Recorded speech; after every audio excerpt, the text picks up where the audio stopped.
नमस्कार। हिमाचल बुलेटिन में आपका स्वागत है। पेश है आज के समाचार। जिला लाहौल स्पीति के काजा क्षेत्र के इतिहास में 27 जुलाई 2021 एक ऐतिहासिक दिन के रूप में याद किया जाएगा, क्योंकि मुख्यमंत्री श्री जयराम ठाकुर ने आज ही के दिन शिमला से वर्चुअल माध्यम से काजा में जिला लाहौल स्पीति के लोगों के लिए लगभग 146 करोड़ रुपए की लागत की 19 विकासात्मक परियोजनाओं की आधारशिला रखी व लोकार्पण किए। वह खराब मौसम के कारण काजा का व्यक्तिगत दौरा नहीं कर पाए।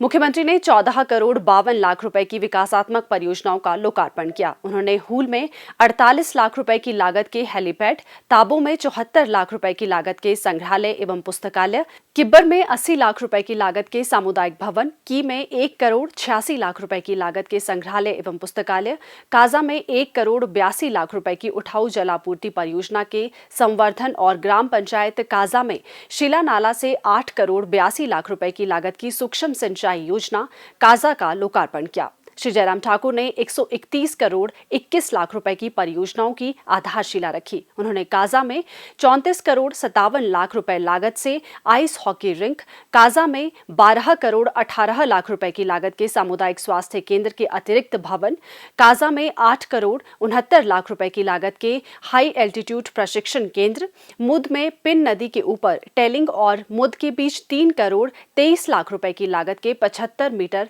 लंबे वाहन योग्य स्टील ट्रस पुल और ताबो में 2 करोड़ 28 लाख रुपए की लागत की परिधि गृह का शिलान्यास किया। उन्होंने 1 करोड़ 54 लाख रुपए की लागत के कृषि विज्ञान केंद्र ताबो के कार्यालय भवन, 21 करोड़ 17 लाख रुपए की लागत से काजा कॉमिक सड़क का स्तरोन्नयन और 37 करोड़ 44 लाख रुपए की लागत से स्पीति घाटी में मुद भावा सड़क की आधारशिला रखी। मुख्यमंत्री ने शिमला से वर्चुअल माध्यम से क्षेत्र के लोगों को संबोधित करते हुए कीमो में स्वास्थ्य उपकेंद्र खोलने, काजा में अग्निशमन उपकेंद्र खोलने और सामुदायिक स्वास्थ्य केंद्र काजा को नागरिक अस्पताल में स्तरोन्नत करने की घोषणा की। श्री जयराम ठाकुर ने कहा कि वे स्वयं काजा में लाहौल स्पीति जिला के लोगों के बीच उपस्थित होकर विकासात्मक परियोजनाओं को क्षेत्र के लोगों को समर्पित करने के लिए इच्छुक थे। उन्होंने कहा कि इन परियोजनाओं के कार्य निर्धारित समय अवधि में पूरे किए जाएंगे ताकि इस जनजातीय जिले के लोग इन विकासात्मक परियोजनाओं का लाभ उठा सकें। उन्होंने कहा कि राज्य सरकार प्रदेश के जनजातीय क्षेत्रों के विकास के लिए प्रतिबद्ध है और सुनिश्चित कर रही है कि इन क्षेत्रों की विकासात्मक परियोजनाओं को पूरा करने के लिए पर्याप्त निधि उपलब्ध हो। उन्होंने कहा कि लाहौल स्पीति के लोग परिश्रमी और ईमानदार हैं और कठिन पारिस्थितिकी होने के बावजूद भी संस्कृति और धर्म में गहरी आस्था रखते हैं। मुख्यमंत्री ने कहा, 3.5 वर्ष के इस कार्यकाल में हिमाचल प्रदेश सरकार का बहुत सारा वक्त जो है वो कोरोना के संकट में उलझ करके रह गया। बहुत जगह हमको जाना था, बहुत जगह हमको काम करना था, लेकिन फिर भी हमने ये तय किया, भले ही हमारा जाना हो चाहे ना हो, लेकिन फिर भी उसके बावजूद वहां क्षेत्र के विकास के लिए कोई रुकावट नहीं आनी चाहिए। अभी कोविड के इस दौरान भी हमने हिमाचल प्रदेश में लगभग 42 विधानसभा क्षेत्रों में उद्घाटन और शिलान्यास के कार्यक्रम, जैसे आपके साथ आज हम वर्चुअल कार्यक्रम कर रहे हैं, टेक्नोलॉजी के माध्यम से जुड़ करके कर रहे हैं, ऐसे कार्यक्रम हिमाचल प्रदेश में हमने 42 विधानसभा क्षेत्र में किए और 4000 करोड़ रुपए से ज्यादा शिलान्यास और उद्घाटन के कार्यक्रम हमने वर्चुअल माध्यम से किए। इसलिए किए कि अगर हम कोरोना के कारण लोगों के बीच में नहीं जा पा रहे हैं, लोगों से नहीं मिल पा रहे हैं, तो भी विकास रुकना नहीं चाहिए, थमना नहीं चाहिए। इस बात को सुनिश्चित करने के लिए हमने इस प्रकार के कार्यक्रम किए और मुझे इस बात की प्रसन्नता है कि आपके यहाँ पर लाहौल स्पीति में कोरोना का असर बहुत ज्यादा नहीं हुआ, थोड़ा हुआ, लेकिन कुछ जगह बहुत ज्यादा हुआ, बहुत लोग संक्रमित हुए, बहुत लोगों की दुखद मृत्यु भी हुई। आप लोगों ने बहुत बेहतर ढंग से अपने आप को वहां पर रखा है और आप सावधानियों के बारे में बहुत सजग होकर के काम कर रहे हैं। और मैं इस बात के लिए मैं आप सबको बधाई देना चाहता हूं कि जो वैक्सीन का कार्यक्रम जो हमारा चल रहा है, उसमें आप सब लोगों ने वैक्सीन का उपयोग करके, वैक्सीन लगा करके जो है वो हमारे लाहौल स्पीति को वैक्सीन में 100% की जो कवरेज हमारी कंप्लीट हो जाकर पूरी हो चुकी है, उसके लिए भी मैं स्वास्थ्य विभाग को भी बधाई देता हूं।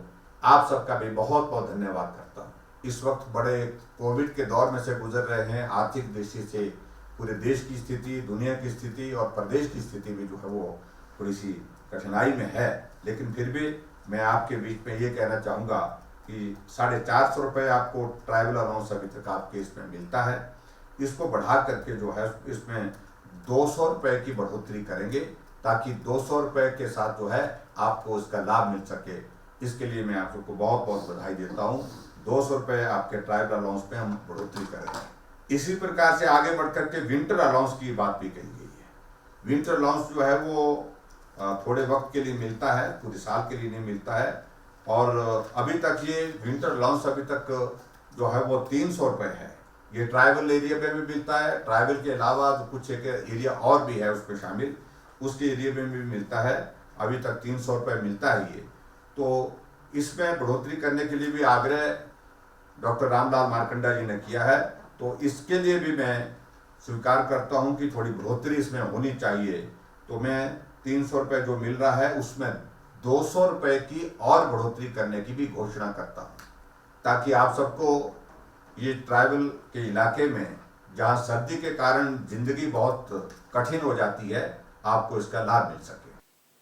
उन्होंने कहा कि राज्य सरकार स्थानीय श्रमिकों को काम पर रखने के लिए प्रभावी तंत्र विकसित करेगी, ताकि जनजातीय क्षेत्र में विकास की गति निर्बाध रूप से चलती रहे। उन्होंने कहा कि जनजातीय लोगों के नौतोड़ अधिकार से संबंधित मामले पर सहानुभूतिपूर्वक विचार किया जाएगा। मुख्यमंत्री ने कहा कि वर्तमान प्रदेश सरकार की सभी नीतियों और कार्यक्रमों का उद्देश्य समाज के हर वर्ग का उत्थान और कल्याण है।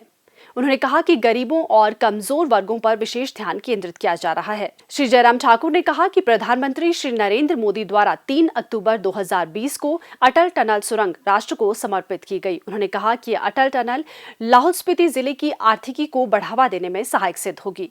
हिमाचल प्रदेश सचिवालय सेवा कर्मचारी एसोसिएशन के अध्यक्ष श्री संजीव शर्मा और महासचिव श्री कमल कृष्ण शर्मा के नेतृत्व में एक प्रतिनिधिमंडल ने मुख्यमंत्री श्री जयराम ठाकुर से शिमला में भेंट की और एसोसिएशन की विभिन्न मांगों बारे अवगत करवाया।